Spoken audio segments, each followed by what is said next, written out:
A nyní dávám slovo Manu Aubry. Děkuji, paní předsedkyně. Paní von der Leyen, váš projev dokazuje všechny neduhy, které to znamená pro naše občany. Vy jste ani jednou ve svém projevu nezmínila chudobu, nezaměstnanost, neustále jste hovořila o konkurenceschopnosti, o prosperitě, v zájmu podniků. Paní von der Leyen, vy vyděláváte více než 30 000 euro měsíčně, ale víte, že třetina občanů nemá peníze na jídlo a nemají ani peníze na dovolenou, protože jsou v dluzích. Paní von der Leyen, prosím, vystupte ze své věže ze slonoviny a podívejte se tváří v tvář realitě, protože nemůžeme být spokojeni s vaším dosavadním mandátem a nemáme důvod vám svěřit znovu důvěru. Vy se snažíte o zájmy nadnárodních podniků, o jejich správné zdanění, ale vy se jim snažíte zalíbit. Jednala jste v souladu s naléhavostí v rámci klimatických změn. Snažila jste se hlavně o greenwashing. Chránila jste naše zemědělce a náš průmysl tváří v tvář globální konkurenci? Ne. Vy jste uzavírala další smlouvy o volném obchodu. Schránila jste naše veřejné služby? Ne, protože jste přijala pakt o úsporách, který je ničí a ustupovala jste lobby. A musíme se přizpůsobit etice peněz.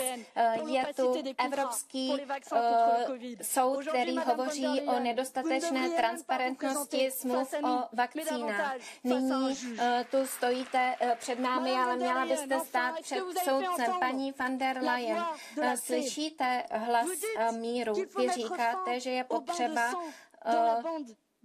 skončit krve prolévání v pásmu Gazy. A realitou je, paní von der Leyen, že vy stojíte po bohu Benjamina Netanyahua, který má krev na svých rukou. Je to vaše odpovědnost, paní von der Leyen, protože odmítáte přijmout nutné akce, ku příkladu embargo na prodej zbraní. Vy tvrdíte, že jste bránila práva imigrantů. Ne, místo Evropy solidarity jste vytvořila Evropu ostnatých drátů. Paní von der Leyen, to je katastrofa a má to přímé důsledky. Vede to k tomu, že roste extrémní pravice. Vítězství nové populární fronty ve Francii ukazuje, že je možno vyrazit na novou cestu, novým směrem.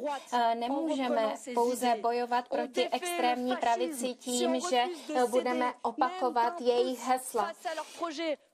Nesmíme ustupovat jejich reakcionářským a autoritářským projektům. Paní von der Leyen, dnes víme, že vaše znovuzvolení bude výsledkem domlouvání mezi příteli, ale evropští občané už mají dost těchto metod a chtějí jasnou alternativu. Chceme sdílet naše bohatství, chceme dbát na mír, práva žen a ekologii, tak jak jsme byli svědky v posledních 5 letech.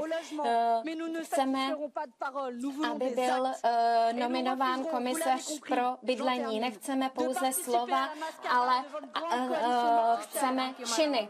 Děkuji, paní Aubry, přerušuje paní předsedkyně. To všechno stojí v cestě vašemu znovuzvolení, paní von der Leyen. A můžete se spolehnout na nás, že my budeme bránit Evropu humanity, Evropu solidarity. Děkuji jménem